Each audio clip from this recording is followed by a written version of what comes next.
Right? No. Okay, here we are. So I've started again. Usually it's something with the streaming program I use.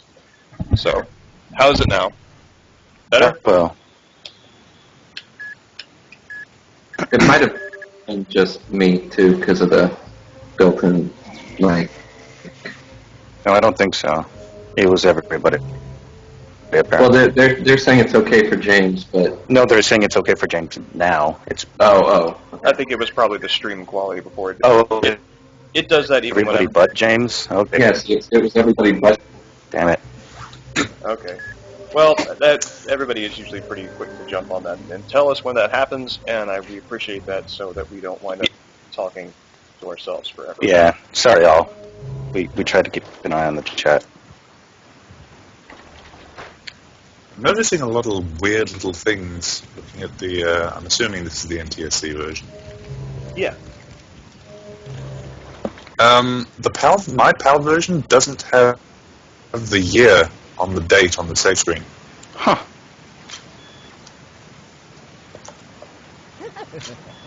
Also, I vaguely remember whenever there's a crack that Mars could shoot, the wall is a different color, isn't it? That doesn't happen in the PAL version. What? Really? It's just the same color as the rest of the wall. It's just the crack. Lots of little changes. Huh. How I weird. wonder. Yeah, I couldn't. I don't think I could explain that unless. Have you also played the PS2 version, by the way? No, I have not. I wonder if maybe for some inexplicable reason the PAL version is more like a port of the PS2 version, even though it's on GameCube or something. I don't know. That'd be strange. That would be bizarre. That's all I can think of. I don't know, because the PS2 version has tiny little changes exactly along those lines, really. Really? Yeah. I just hadn't heard that one specifically. And here we go. That's a good question, Gano. He asked, are those changes made exclusively to the PAL version, or are they present in the Japanese version too? And I haven't played the Japanese version enough yet to answer that question, unfortunately. But Just so you know, Jarrell, I think you're cutting out a little bit sometimes. I think it's happening to everybody a little bit. Is there I don't know. Do you have like your bandwidth all free and everything? yeah, it sounded okay to me so far. Yeah, you've been pulling up me a little bit, but Okay, let me close a window or two.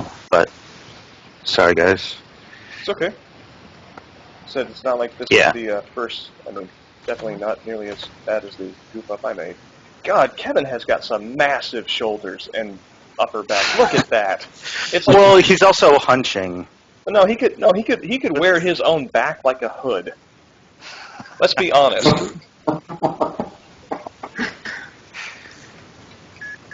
Anyway, yes. you can't move forward from that. Saying here that the PAL version was released July 15, so if they did port the PS2 version, that was a very quick port. Yeah, Gano pointed that out too. I don't know.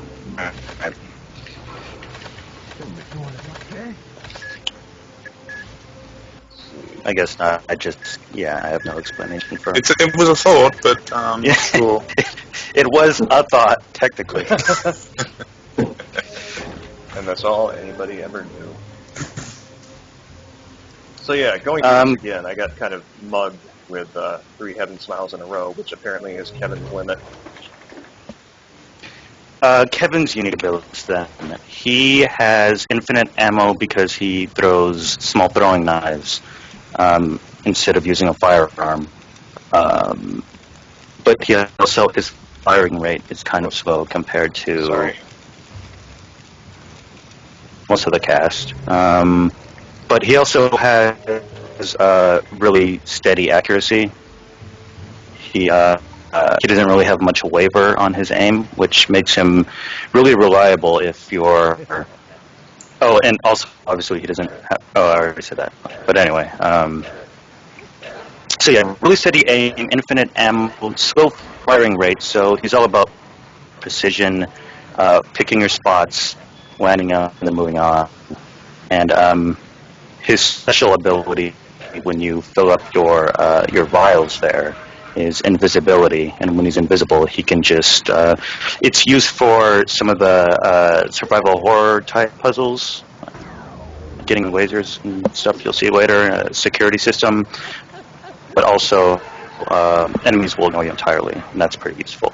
Yeah, He can in some ways be the best character in the game, really, if you're up for it, if you play carefully.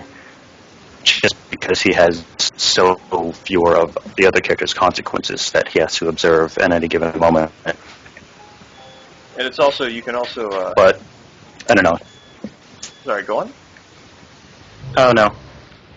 There we go. This was the Harmon's room I was trying to get to before, and I was almost there and had to backtrack entirely. Oh, also do is a backflip real quick. I'm pretty sure it's awesome. Yeah, here we go. You can... Could be backflip into a half-crest somersault. You can backflip into a half-crest somersault and somehow turn. Yeah. Well, yeah, there's a 180 turn somewhere in the game. Look how far that goes. It's amazing. Besides being... I give it a 9.2. I love the CRT lines on this. It's a bit jerky. So good. He did stick it, though, and that's what counts.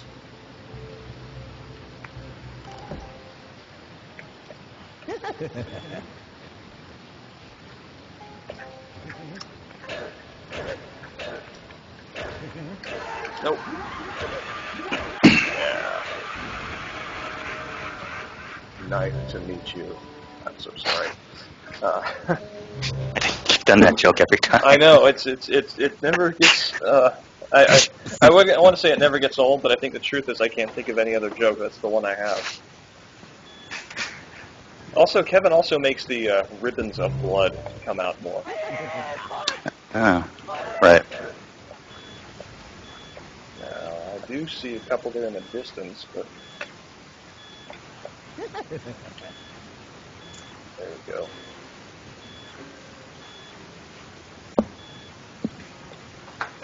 And this is kind of a little weird side detour that is entirely optional. I mean, I don't think that there's any puzzle that gets solved through this route, but it's one of the few areas that actually requires as minimal of an effort as it takes to do the puzzle solving in this.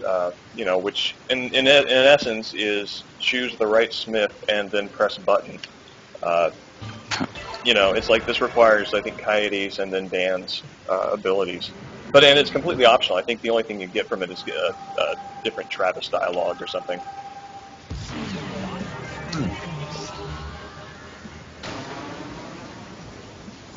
I don't remember how you're supposed to figure this out. Does Iwasada do a clue or something? Earlier in the game, you're introduced to these, and I think you're pretty much trained to think that these sort of gradient walls, let's call them, Oh, yeah. High lock and key puzzles. That's true, but I guess the first time you do, you are introduced to it. It is a wall, and this is, I don't know, it's a little harder to make it out with the tree branches, but yeah, I guess you're right. God, I am so terrible at hitting those camellia smiles. I kind of feel like, for some reason, it's like their sweet spot is somehow armored. Because, like, every time I feel like I hit it, something just always seems off. Like, I feel like if I had hit that spot on any... Sorry, what? It always stand at really bizarre angles. Yeah, I think that's largely it. Fun. It's always kind of awkward to hit them. I just usually unload on them. Yeah, see, this is it. I mean, you get to... Yeah. It's something interesting, like Grant was talking about earlier, that Travis refers to you as Smith. That's sort of, as opposed to before, where he refers to you as Amir. Yeah, that's what I wanted to mention earlier when Hal pointed out that he says "old man" at one point, and I'm pretty sure they just keep you on your toes with that regard. They keep it ambiguous. They keep using different pronouns that could refer to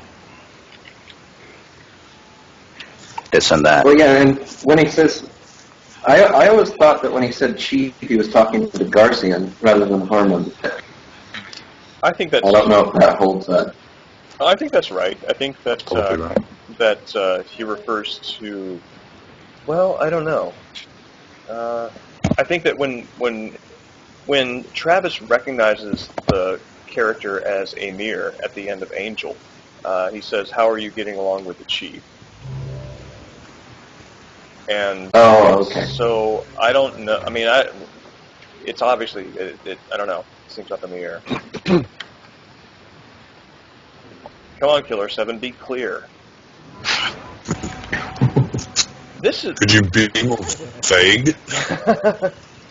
This smile right here is.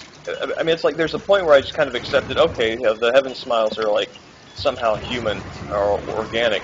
And then I look at this, and unless this is like some kind of like horrible, weird cocoon of a human, I don't understand how this is on the same spectrum of entity. This is shoot here to receive free blood. Yes, that's right.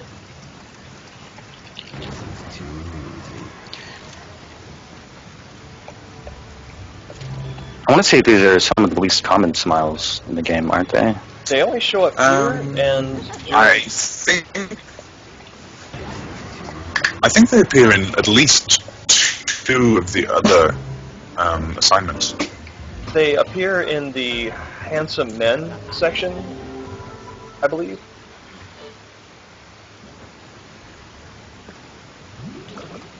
And they appear in, I believe, Encounter. Yeah, that's what I thought too. That's right. One after Cloudman. It seems like, they appear specifically in residences, which is That's interesting. curious.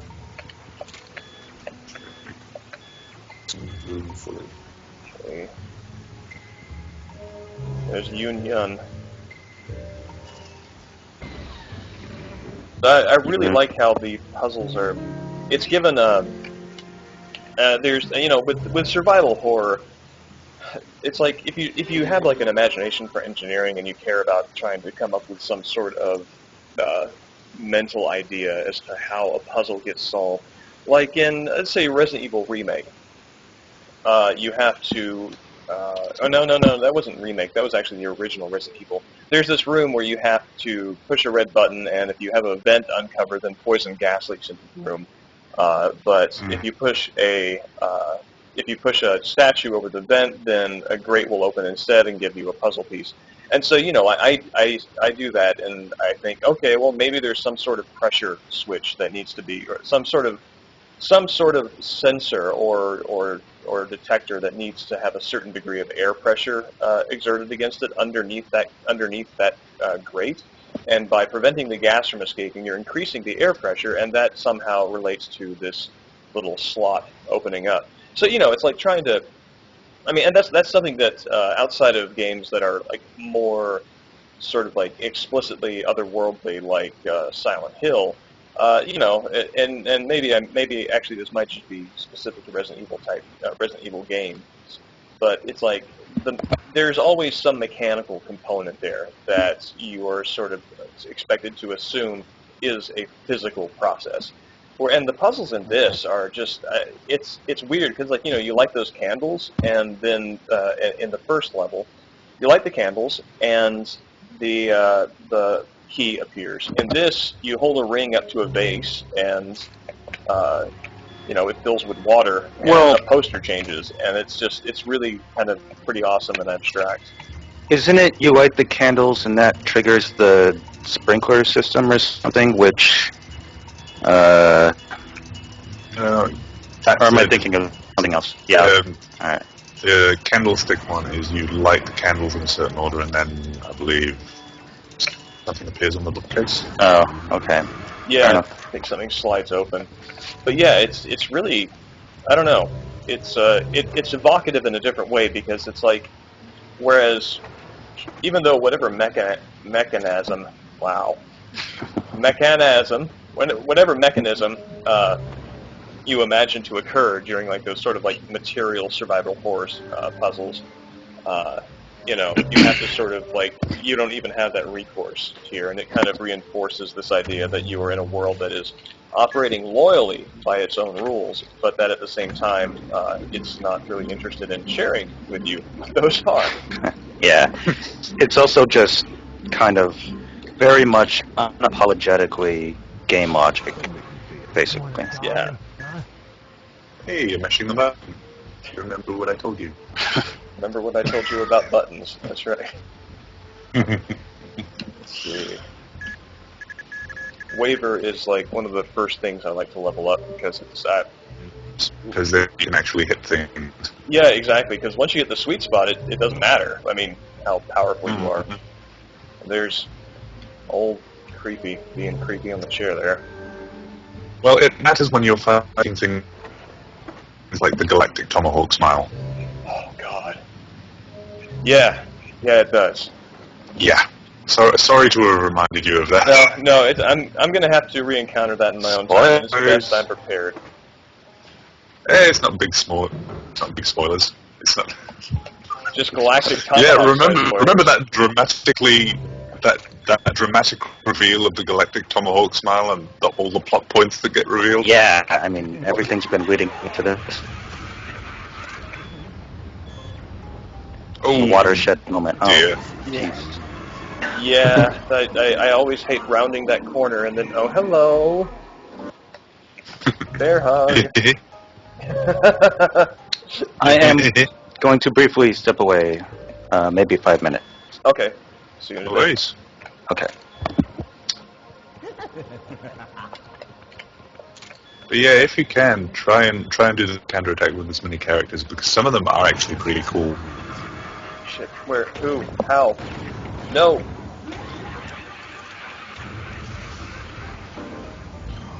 This is the way the world ends. Just smash X, man. Yeah, but I don't think I have the counterattack unlocked for them.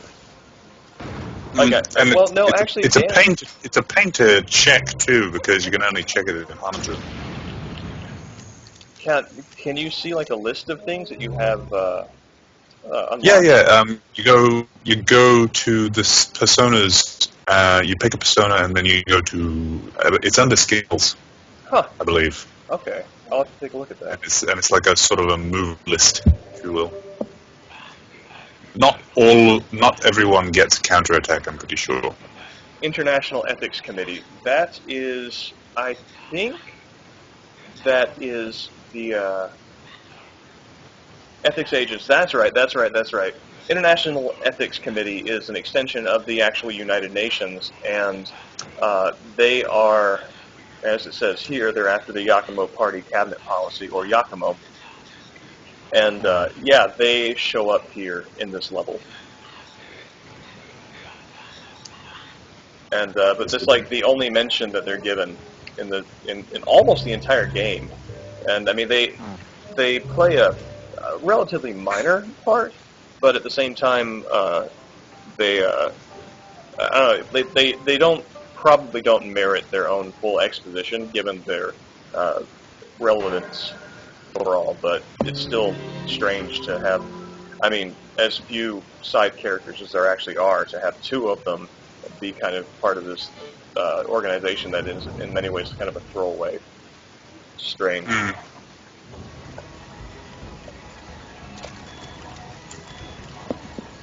And this is weird, because like this... Sorry, go on. It's never really spelled out in the game what exactly the Yakumo policy is. You sort of have to figure it out for yourself for the most part, don't you? Yeah. It's the best I figure is, like, the way that I think about it is like trying to... I mean, I think the biggest hint would be the Cloudman assignment. Yeah, that's right. That's... You also touch upon it a little more during the Smile chapters, but it's not... Oh, yeah. But yeah, Andre Olmeda has a part of the Yakumo, and like the way that I understand it is that like Yakumo is, I think, the first word of one of the first poems written by Japanese about Japan. So it's an ancient word, and it means like the seven clouds in reference to like the seven main islands of Japan.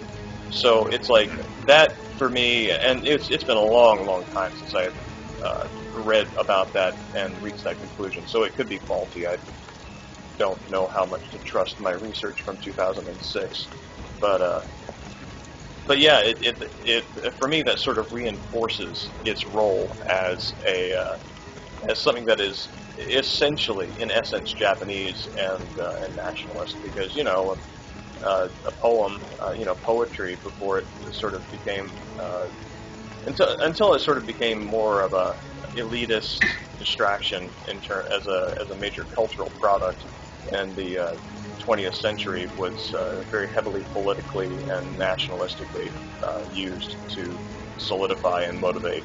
So that for me that carries a lot of weight in particular. It does carry on.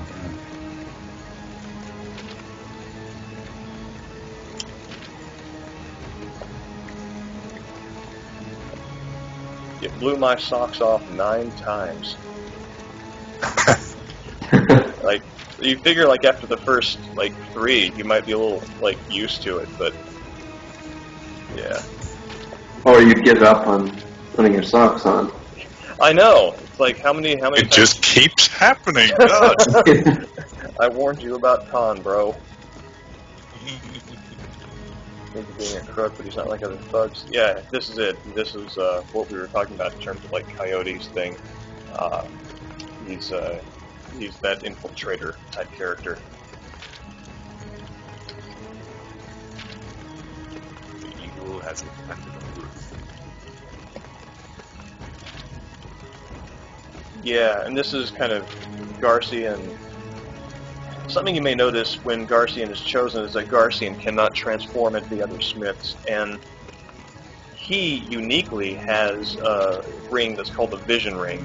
As well, whenever you choose Garcian, the Elemental Rings and the Stamina Ring and the Power Ring, those are not accessible to him. The only one he has is a Vision Ring, and it's sort of like kind of assumed, I assume anyway, that all those other rings are sort of in some way contained within that single Vision Ring, and this is the thing, like he has the highest, he's the tallest of them, and therefore has the highest perspective. He is here acknowledged as somebody who can spot heaven smiles from a long way away, and Ray in chat points out that this is Plenty O'Toole from I don't know which James Bond that's from, but yeah. And this is very severe music that it's interesting. Like they use this music to create a sense of severity of moments, and it's like, I mean, you don't actually have any kind of real tension there. Oh, from Diamonds Are Forever. Diamonds Are Forever, is that a movie? I don't. Yeah, that's, Okay. I believe so. Yeah, it's third option under this. Okay, I am back. Welcome back. Yeah, the list there it is. Welcome back. It's interesting. So, no, go ahead. No. Nope. No, you. All right, No, you. you. The whole thing is falling apart. The stream is over. I'm never talking to any of you again. Okay. For 5 minutes, look what happened. No, I was just going to ask how he felt about Deadly and anything new he may have encountered there, and just how that experience went. Not really. All it really changes are gameplay aspects, and by that point, playing it again after playing normal, I was good enough that I sort of welcomed the raised difficulty. Yeah, that's kind of the thing about it with Deadly, is that it's pretty much completely redundant once you already know what you're doing, right? But it's basically the level you should be playing at Yeah, when you get good at the game. exactly. Well, yeah. But it's also like, once you get the game, that, I don't know, the extent to which it is a new challenge probably is kind of negligible. I don't know. It's an interesting choice because once you finish killer7, the obvious choice for the playthroughs as James figured out, was killer8. Right, which definitely is sort of an expert mode. It's kind of complicated the way that works, but Like, the enemies still have weak points, but they're invisible. yes, y'all should know that. And pretty much everybody dies in one hit from any hit and smile attack on killer8, and that actually makes Khan a pretty good choice there because he requires the least trouble to revive. Whereas, like, if Mask dies in one hit, you're kind of investing in future carpal tunnel, and this is awesome. This game made me like Lucha Libre.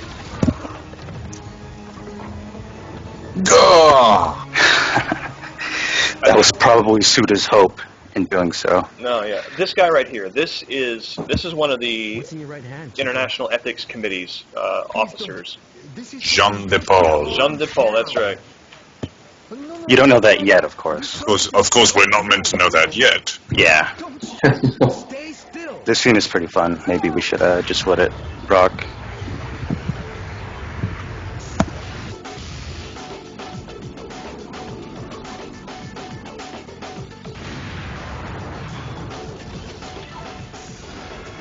What were you doing here? Cleaning up. Our head chef always tells us that an ideal kitchen is a kitchen clean enough that you can lick the floor. Anyway, it's the least that I can do for them. The others? The chef? The waiters? Where are they? Those guys with the strange smiles. You saw them? It's dangerous, Aki. Get out of here. Awesome. And what you find out later, yeah, that's right, Brady. What you find out later is that Jean de Paul was a huge Mask Smith fan when he was a boy, and this is kind of a fanboy moment for him.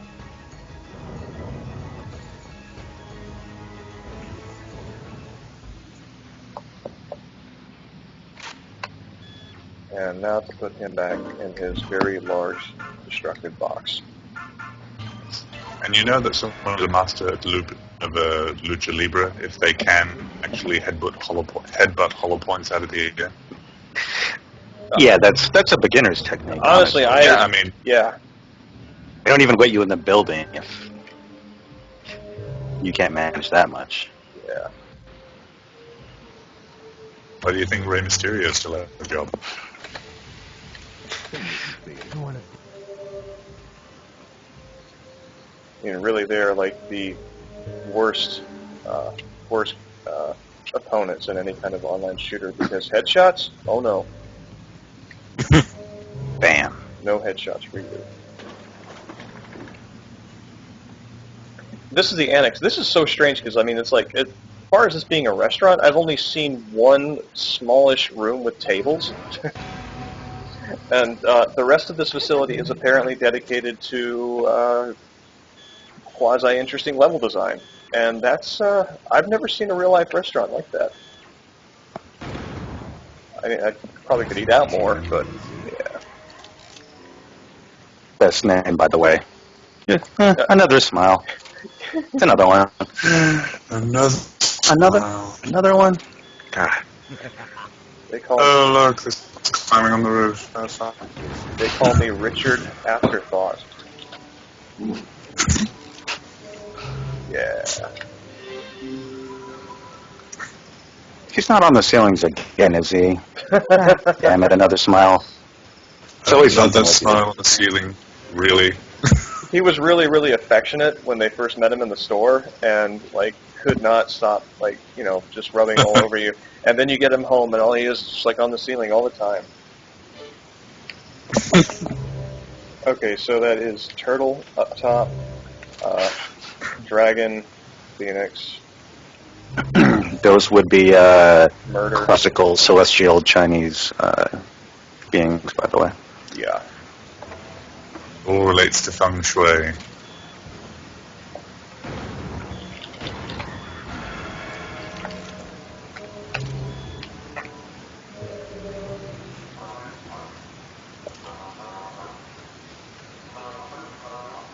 So those smaller carrier smiles, it's the red and blue ones that give you a lot of blood, and the yellow and black ones that unlock the rest of the personas when you shoot it. Is that correct? I never heard that. I mean, I know that they give you blood, and they're,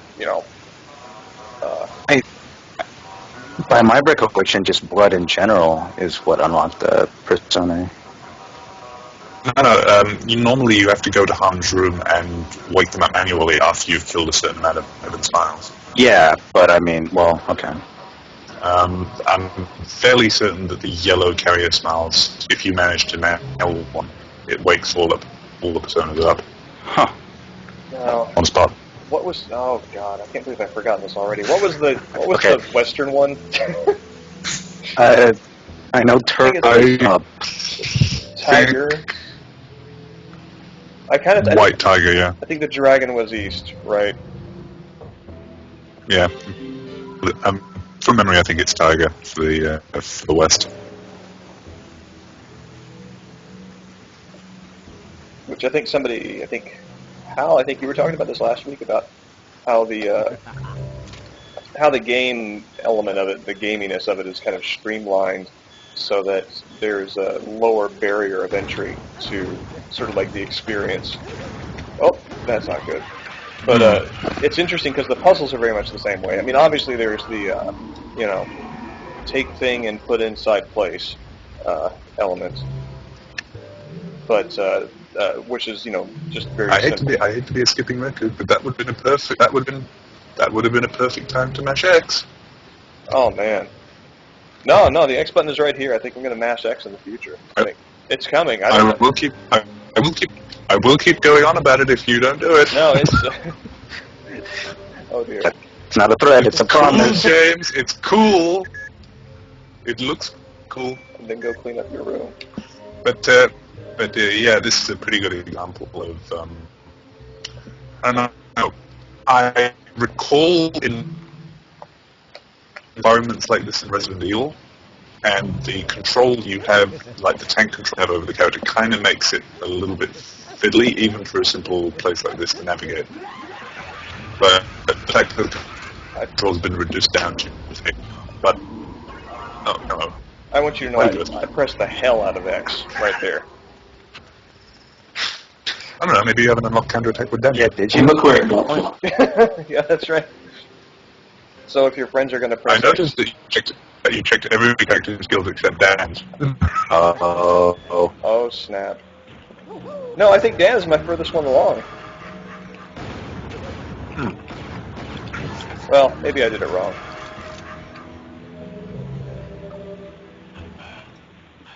I definitely saw that Mask got an attack though. Straight up. Straight up. Kaku building tomorrow. Yeah. The Kaku building is where the if I recall correctly. Don't we only see it in a cutscene after this chapter or something like that? You don't even see it happen. No, yeah. The only thing is, I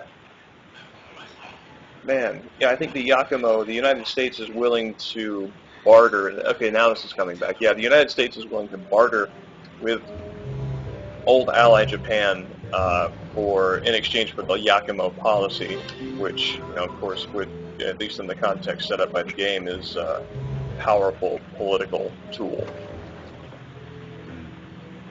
You just did north there, right? Yeah. Okay. Yeah. Okay. Just making sure.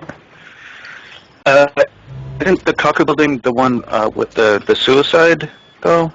No, that happened like really, really late in the game. Okay. Your sound. You're talking about the guy who's in the bondage getup. Yeah, that's Yeah. Hiro Asai, I think. I don't remember exactly what his name is, but yeah, he's a that's Yeah. basically the Liberal Party's head being Yeah, pushed off. Yeah. And I'm pretty sure the relationship with these celestial beasts to a given cardinal direction probably has some like thematic national sort of symbology with the dragon beast and the black dragon or the black Turtle? turtle. I think the tortoise was black, right? Yeah, Black Warrior. North, and then the and then the white tiger in the west, and the dragon in the east, and etc. I think it's actually I don't know. I can't remember if it's the dragon in the east or the phoenix. Well, he did the dragon in the east, I think. So we're gonna live with that decision. I actually think I'm about to be the dragon in the east. All right. I thought that was that's right. Yeah, you did the tiger in the west. The dragon in the east has that for a symbolism there. Subtle, I think. Yeah, it definitely is sort of tacit acknowledgement of cultural preference. Definitely. May not even be conscious, really. Be what? May not even be a conscious design decision. Oh, huh. Yeah, maybe so. Well, you can say that about everything in this game.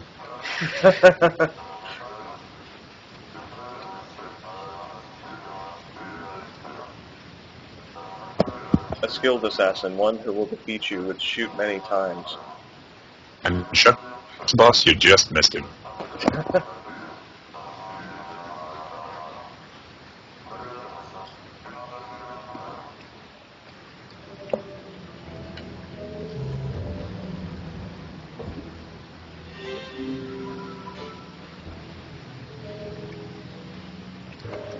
On a completely unrelated note, I enjoy listening to all the different laughs that each smile has, because I think pretty much every part of the game has its own unique laugh.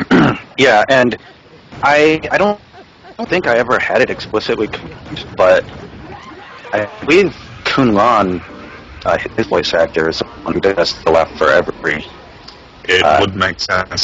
smile. And yeah, that actually, once you guys understand more a little bit more, that would absolutely make sense.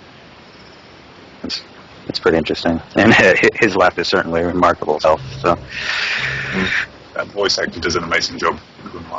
Definitely. Who is the VA?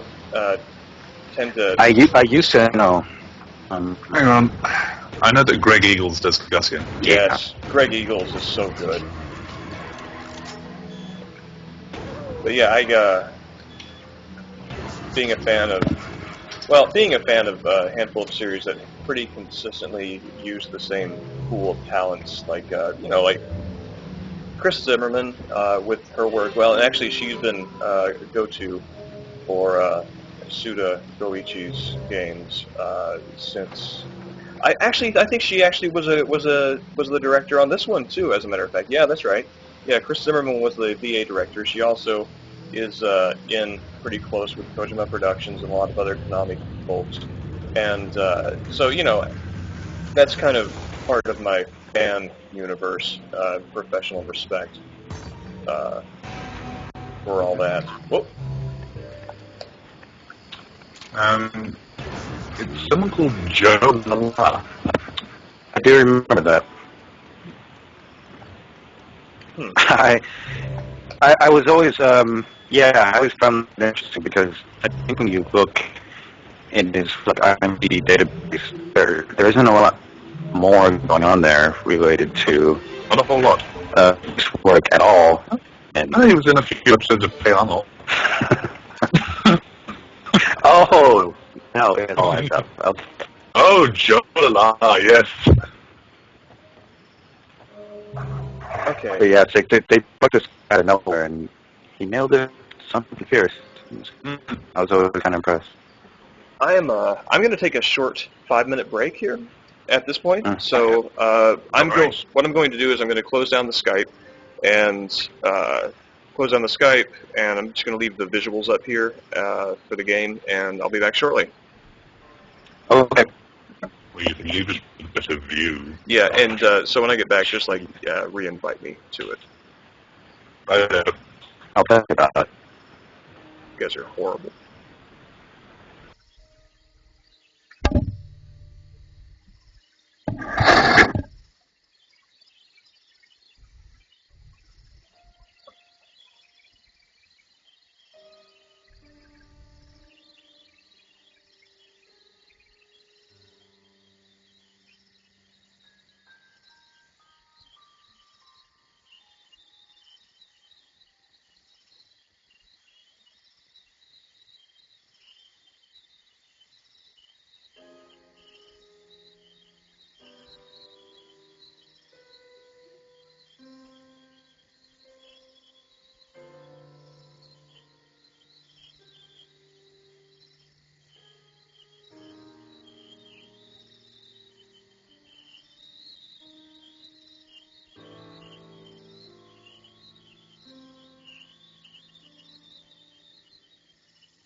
All right, I'm back.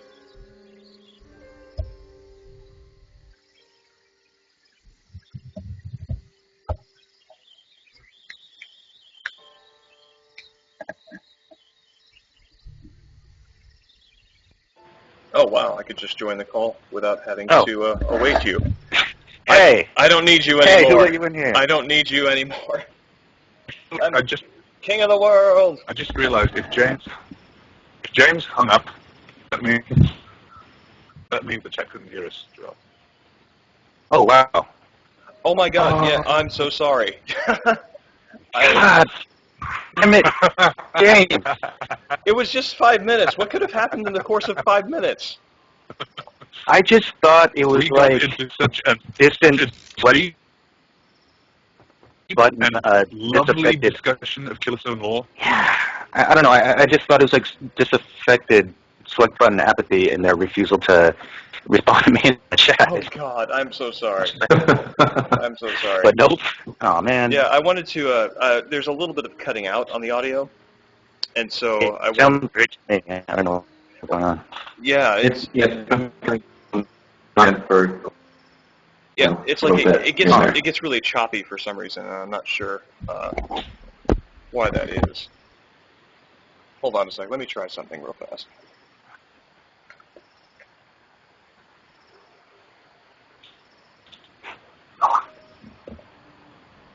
Did you turn on your computer, by the way? That might help.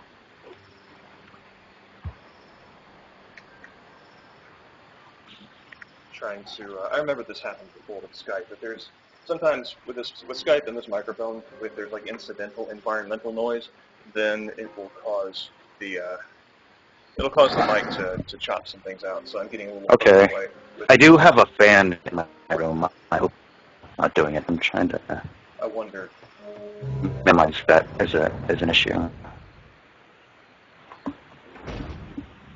And here we are back at the Vinculum gate. But so for real, you guys didn't hear us for the last 5 minutes because No, they wouldn't have because it was not streaming. So yeah. yeah. You want to go ahead and if you want to recap what you said now, this is a perfect time for it. well, that was really just anybody in the chat have anything to say. Yeah, I mean we talked over 5 minutes and a then little all of us bit. being despondent because Yeah, nobody was saying. nobody. There was a little to talk, but no, it's nothing worth recapping. Okay.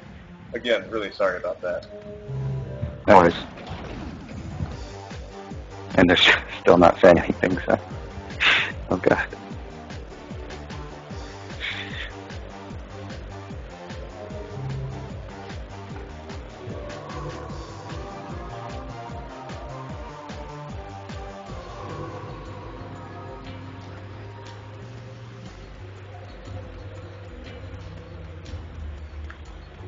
Yep.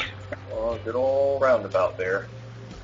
This little pattern, this little knot you make through the Colosseum here in Gunkanjima in Japan is actually different every single time you go through it in a given target. Drill, I'm wondering if you could try cutting off the fan, because it, there were several... I already directed it away from me. I don't know what the problem would be. Okay, that's like a handful of keywords cut out there. I could try to restart Skype here. And sorry for everybody watching for having to look at these technical bubbles. This was not a problem last time. So, okay. Well, I'm going to close down Skype and restart it, and hopefully that'll fix it. I don't know if it's on my end or what. All right. I'll be back.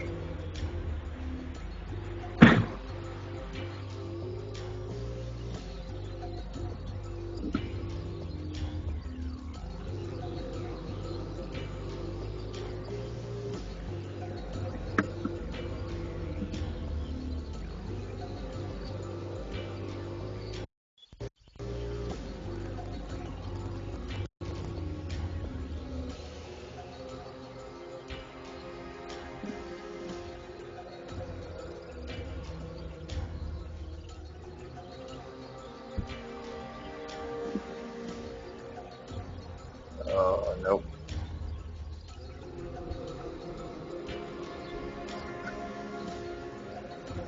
All right. Skype is restarted. How's it sound? And by the way, Hal stepped away briefly to get coffee. Oh, So. that's a lot. It sounds clearer to me a little bit. Yeah, but that's a lot better. yeah. Strange. Awesome. Okay, well, good. Always said when I guess I was. Okay, Parker. Good to know. Apparently, everybody but James was starting to sound choppier, so I'm going to presume, and no offense, I guess it was on your end. Yeah, So. no, I take offense at your pointing out a fact. Yes. Well, you wouldn't be the first. All I said was that in the Vinculum gate sequence we saw earlier in Ginkanjima in Japan, that you're transported to when you're navigating that Coliseum, every single time you go through it in a given target or chapter, or we want to call it, you actually take a different looping little route around the inside of that before you happen upon the gate. That's interesting. Do the loops have any significance if they're actually mapped out? Is it or anything? I kind of, like, the way I read it is, like, I take it to be just statements, a visual representation and even a momentum representation of the bindingness and interconnectedness and bindingness, because vinculum actually means knot. I mean, that's one of the meanings of the word, which is why when it appears over two mathematical variables, that it indicates that these two terms are to be considered together. It's no, we're going to do this. That they're kind of knotted together, and so that the loopingness sort of conveys that to me. Another way to look at it maybe is that it's sort of each individual personality's route, I don't know, kind of psychological, cerebral route through that, temporal space, physical, temporal, psychological space. And Rats, I missed the boss. no, you didn't. Well, I mean, you missed I didn't? the smile, but it's Yeah, I always consider the Vinculum gate the boss. Oh, Interesting. I suppose so. And here we go for one of the few times that Harmon Smith actually transports himself into the area. I kind of wonder, can you go back with him? I've never tried it before. I'm going to see if you can go back into the... You can. Oh, but when you tried it... Oh, okay, that's interesting. He's like, eh. See, and that's... Oh, wow, that's really interesting, because, like, Mask is, like, supposed to be, like, the default kind of character for this level, I guess. And so you just even... It's interesting, because even there it consistently changes back to Mask. It's interesting that they give you just enough control to try it, but not enough to actually follow through with it. Yes. Which is funny, because they're really, I mean, unless you want to go back and, like, grind for blood, there's not any purpose for going back. And now... And this Julia Kisugi... Yeah, Kisugi, that's right. She is the other International Ethics Committee agent who is in league with Jean-Paul, I'm sure that's his name. Jean-Paul, yeah, that's right. I like how, I love how pared down and just matter of fact that is. And I mean, Owner's room is it's very very minimal. Can I just give you a heads up this time, maybe? If you might consider pressing the A button, just maybe. No, I'm not down for that. Let's just put it on the table. Like, right. Maybe when this boss battle happens, maybe this time consider the A button. That's all. Yeah, I love this.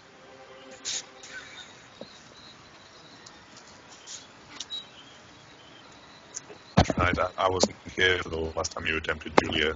I always So wanted to I'm be a assuming tea I'm master. assuming hilarity It's one of ensued. the reasons I chose this profession.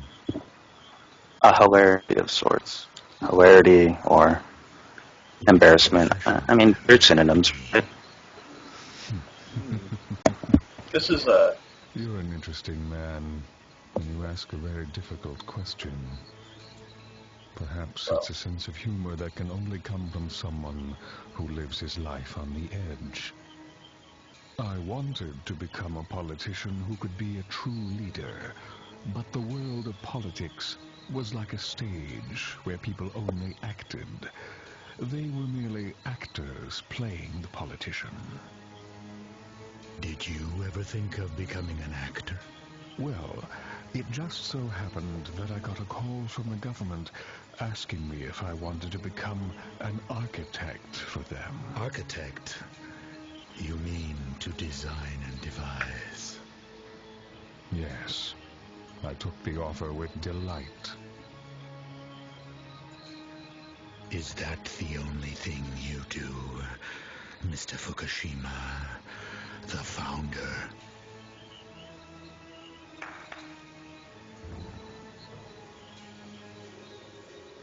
Could you bring us some refreshments? Certainly.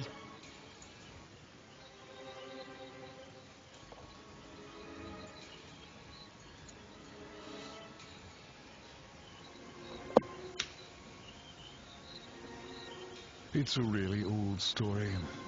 Union 7, a group made up of 7 young men, drew up the Yakumo Party cabinet policy.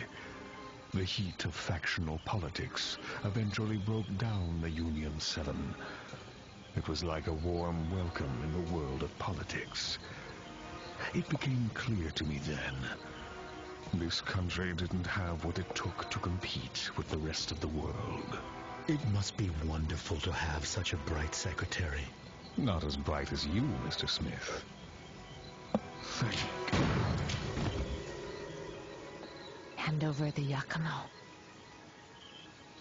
Lady, where are your manners?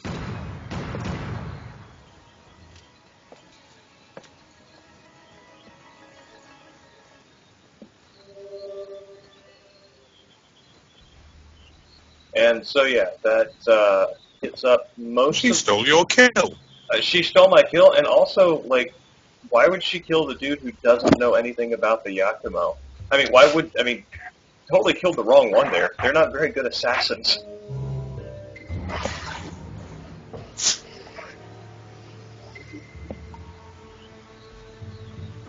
I'm just better than John DePaul. Yeah, that's true.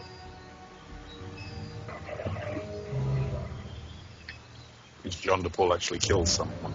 I mean, at least Julia actually kills someone. Yeah, that's right. John DePaul just kind of shows up right before I witnesses themselves.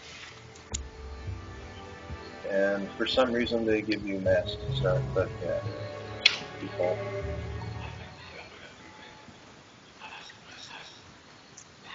She's cocky.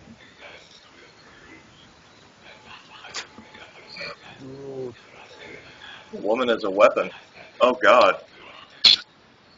I mean, that's like the last resort down to just like throwing paper airplanes and hoping it pierces them straight through their heart.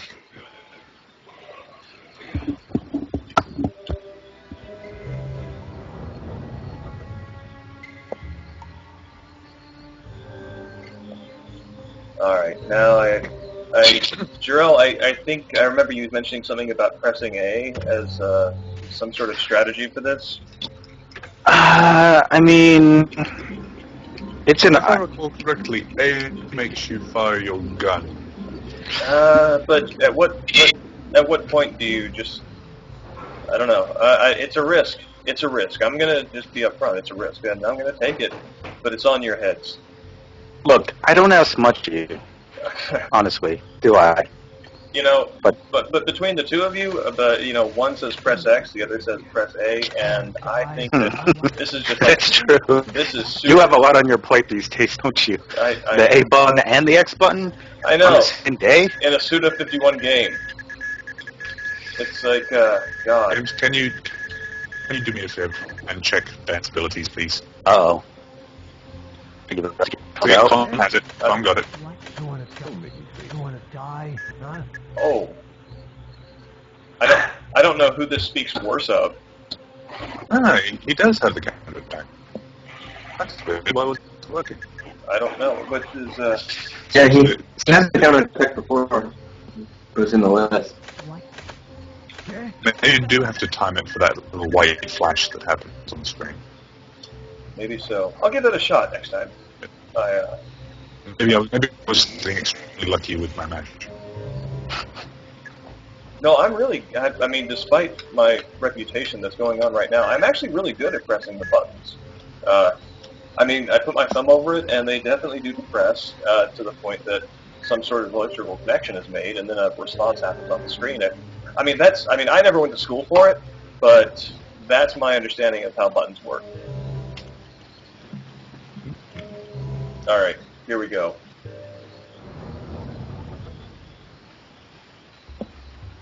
So not to nitpick, but when you press the button, you are actually making the circuit, not completing one. Like I said, I never went to school for it. Whenever I see a punk, the assassin who starts to stir. It's all about enjoying myself. Sure, you got the balls for a shootout? Dead or alive, you're going down. You won't last a single minute against me. Better get ready to die.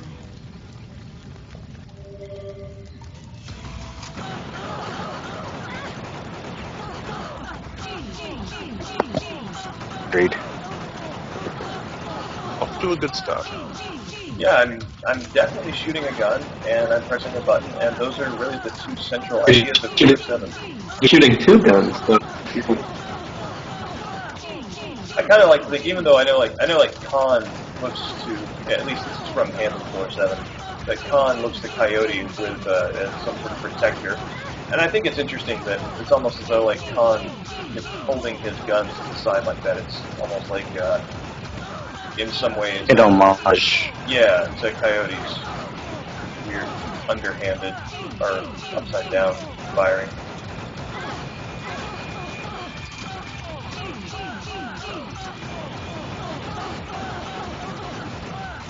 I want to say headshots do make a difference here. yeah, I think they do. They stun her for a moment. Yeah. Because you two keep stunning each other, and I think that where you aim counts. Oh my god. But the chest seems to work too, not just the head. Yeah. I think it's pretty much the amount of times you shoot it. Well, yeah, but what we're saying is that there are points that will stun her long enough to. Oh, Get okay. all hits. He Yeah. managed it. Never mind. Yakumo destroyed. Good job, James. Oh, thank you. I definitely got a bigger number. Off. That's You get it. that, if I ever have to die and I have to be buried at some point, I want it to be written on my tombstone that I definitely got a bigger number. 138 hits, you got it. I think somebody asked earlier if there was any kind of symbolism behind the red moon, and so far as the colors go, I don't read any significance into that. The moon itself is sort of regarded generally as a symbol of change and malleability and fluctuation. So that sort of has that. I mean, that's ancient, old connotation, but I don't know anything specifically though. This is A red moon. Okay, go ahead. It's interesting because like this, you're in Garcian's trailer, but you're going into. It's weird. You're in Garcian's trailer. You are seeing Harmon incapacitated and out of it, but you're also seeing Samantha as a servant instead of as the. I don't know. It's like whenever you see Samantha as the as a servant or as the save maid, as it is, the Harmon is alert and active and stuff, and this is like one of the few times you see where they're not like that.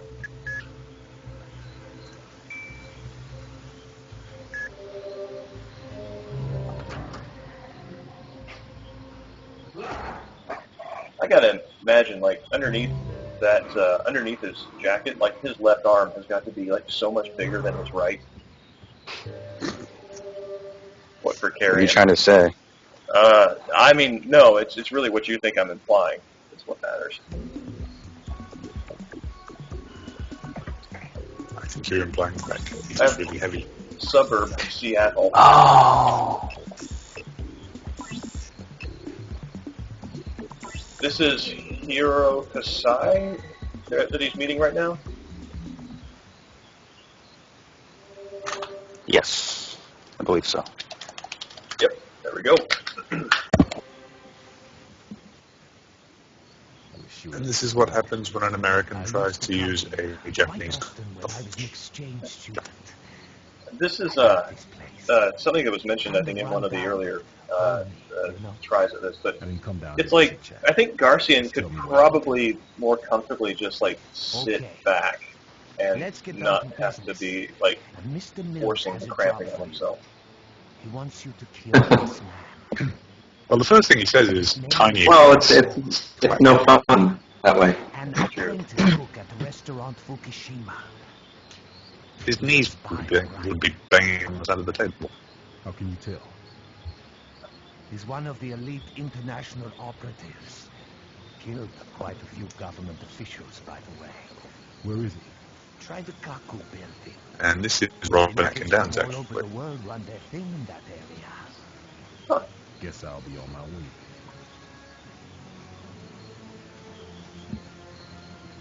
Sayonara. Also known as Travis Touchdown. Yep, and I'm also Master Miller. Master Miller? No, that's kind of stuck. Does what? I think Robin Atkin Downs does Kazuhiro Miller in Peace Walker, doesn't he? Yeah, peaceful, young. Oh. Young. Right, I'm thinking MGS1, sorry. I want to say he also did like a sort of. Oh no, wait, he was Johnny in MGS3. I want to say. I don't know if he's... I know that he did a lot of the soldier voices. Yeah, he did incidental soldier voices. I remember that. I want to say he's. Yeah, he was Johnny. I'm pretty sure. Oh, this Okay. This is an important scene.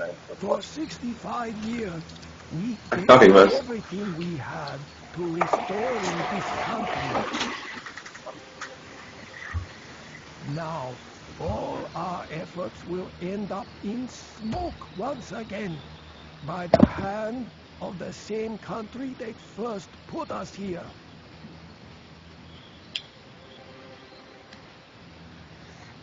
This is what happens when you rely on boys. Now, how should we settle this? Shut up already! Who the hell do you think you are? This is exactly the reason I hate young pricks like him. Oh, they lack patience. Hey, kid, do yourself big favor. Here, Blow your head off. you want to shoot us with that gun? Go ahead. We're prepared to die. Shoot us if it will make you happy, but it won't make any difference. Oh, we've done it many times, killing our seniors, but it's how we've always settled things. Look at you. Don't even have balls to pull trigger. I can say this much. This boy's got no future.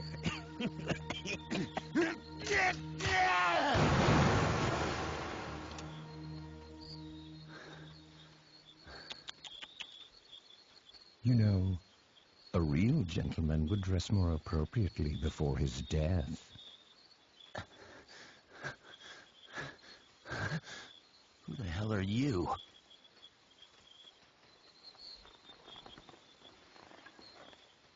Why do they treat elders like we are such nuisance?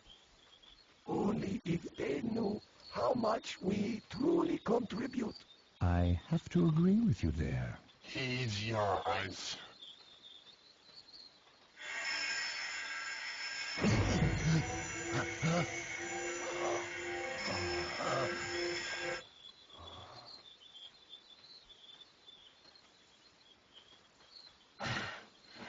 So, what do you think, partner? I think he is finally seeing things clearly now. Well, you'll always be together.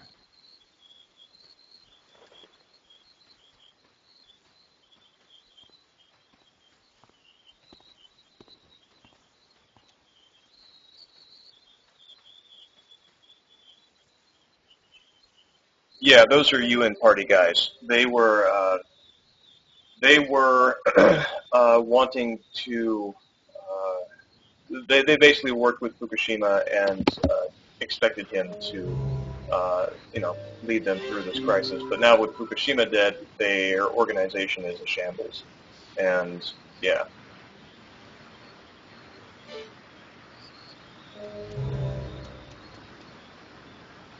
So I really like that scene because it's really cool to see.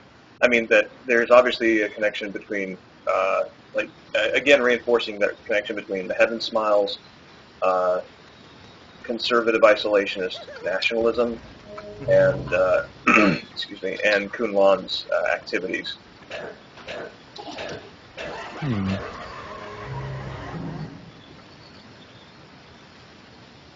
I think it's one of the only times you really see Kunlan directly,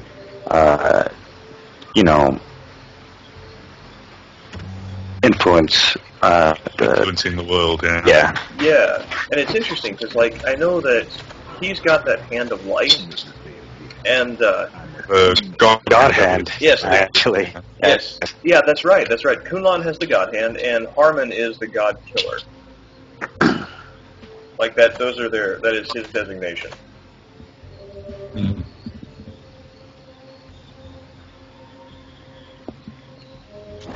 I know, it's like that brain is just there and hanging out in that flip back skull like a peanut in a crushed shell.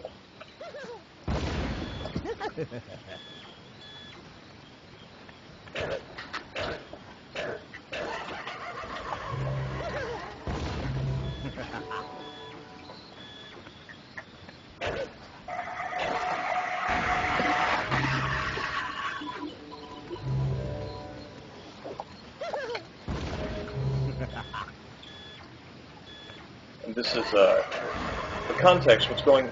Wait, what was it? DTJ, WGS, CSC, I think. Final technique. That's the next assignment. We'll probably be doing that next session. There we go. That's right. Excuse me. I need some coffee. But yeah, what am I saying here? What's going on right now is Jean de Paul, the guy who we saw as a chef in the last one, is sent here as an assassin to stop the negotiations between the Americans and the Japanese by killing them, which, of course, the way those negotiations actually turn out is pretty ironic. Mm.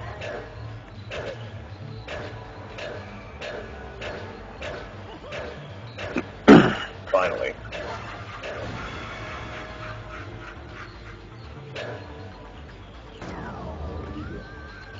Are we prepared to kind of go into how Kunlan's his direct involvement in that scene and involvement in the circumstances of the greater battle between Harmon and Kunlan overall, but how they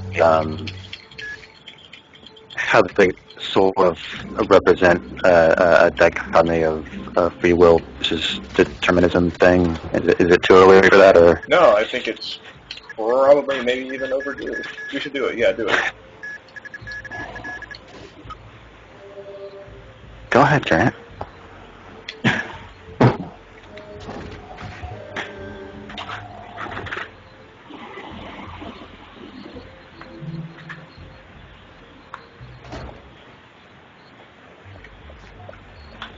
Let's see this. Is that? Yes, it is. This one doesn't even laugh any. Well, there it went.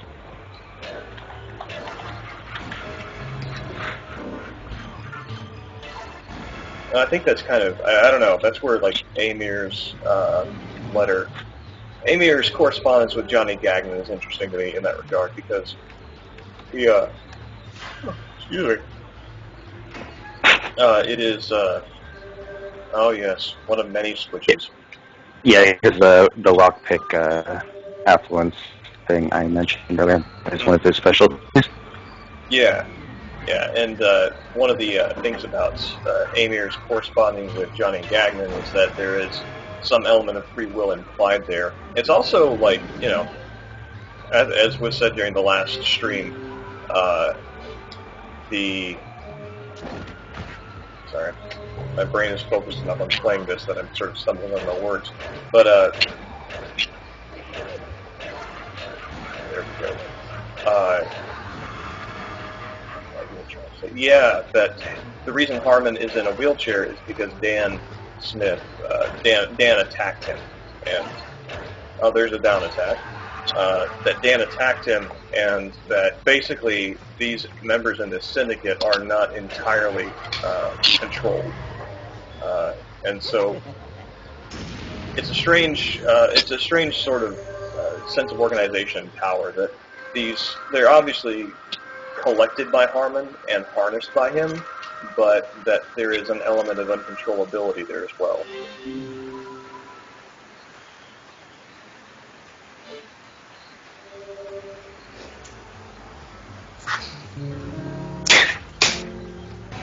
Doubles rolled.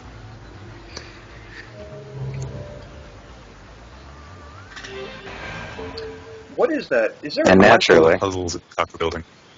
So what? What's that? I like all the puzzles in the Kaku building. Mm. They have a different sort of vibe to them than the rest of the game. Definitely.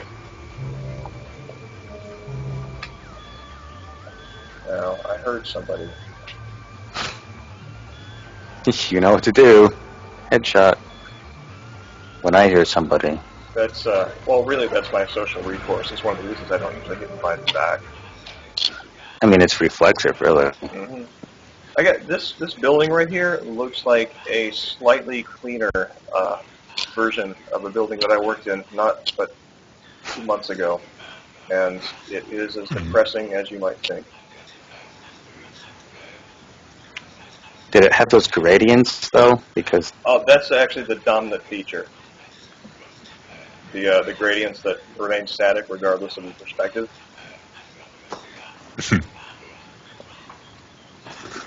Magnum is what it says on his shirt, if that's unparsable on stream.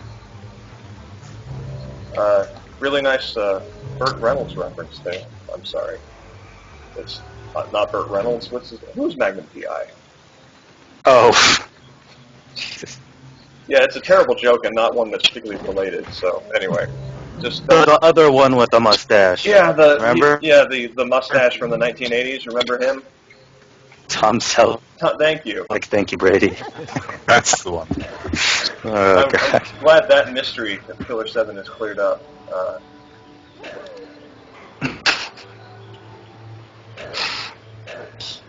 You've done your part and then some. Thank you very much for your service to this country. Now go rest our heroes. Oh God, come on.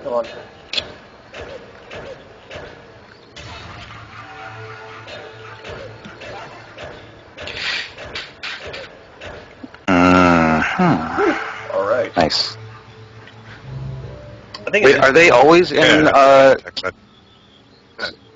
can these guys always be down attacked just because they're crawling on the ground like I that? think so.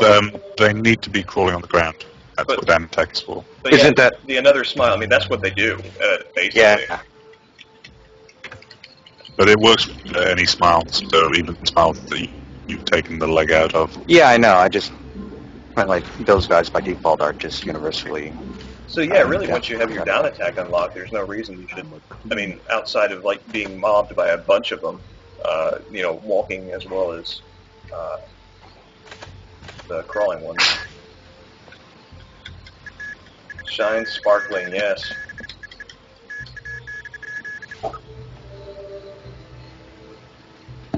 That's I don't know. It's like every of these characters, most of these characters have a special, blood level up attack, and let's see, what kind of enemies am I looking at here?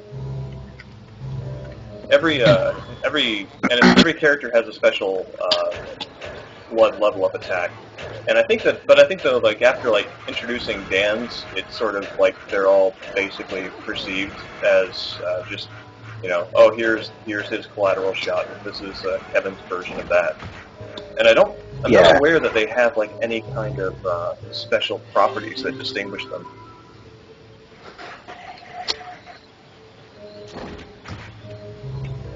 Yeah, it's kind of a formality for the rest of the character. When really, if you're going to spend blood in that way, you're going to do collateral shot, really. Yeah. At least offensively. Masks are necessary for the largest mask later on.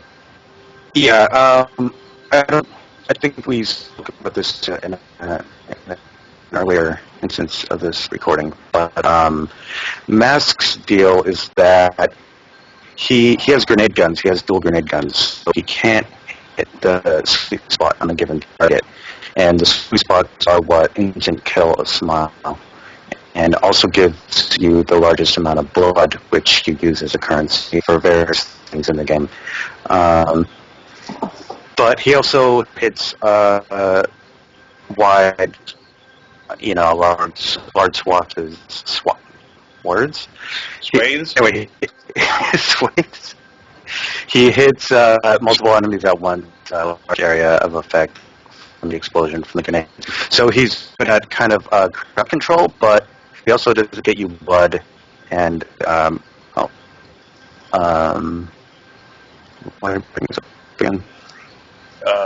Mask special power up attack, maybe. I clearly forgot. The larger enemies will.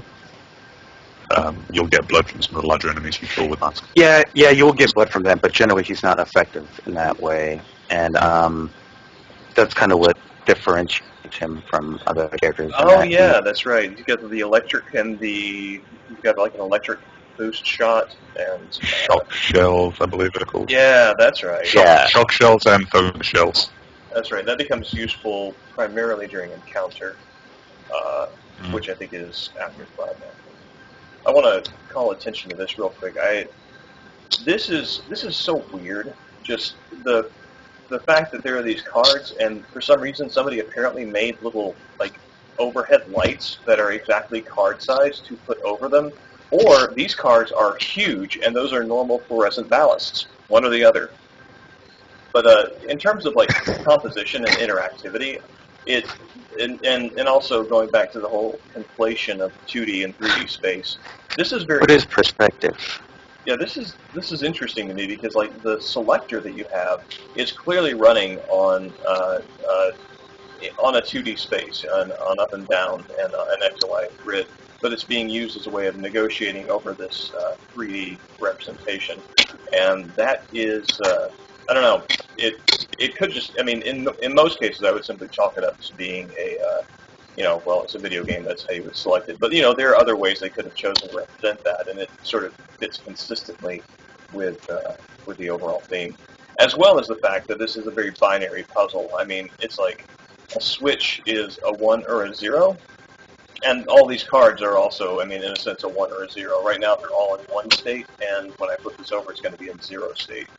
So it's Hal mentioned how interesting these are, and these puzzles in this area are, and I think so too, because a lot of them do reinforce a lot of those themes.